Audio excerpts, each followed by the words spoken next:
নমস্কাৰ, মোৰ নাম চিয়া দাদু গাঁৱতী। মোৰ বয়সটো 5 বছৰ হয়।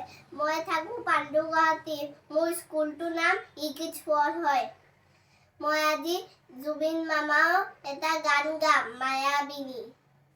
মায়াবিনী ৰাতিৰ বুকুৰ দেখা পালো তোমাৰ ছবি, ধৰা দিলা গোপনে আহি হিয়াৰ কোণত, তুমি যে মোৰ শুকান মনৰ মিয়ৰৰে চেঁচা টোপাল নামি অহাৰ ৰ'দৰে নোৰ মোৰ দেহৰ প্ৰতি পুৱা, ধুমুহাৰ সতে মোৰ বহু যুগৰে নাচোৰ, এন্ধাৰো খচা মোৰ বহু দিগৰে আপোন, নিজানৰ গান মন হে খবৰ ভাবো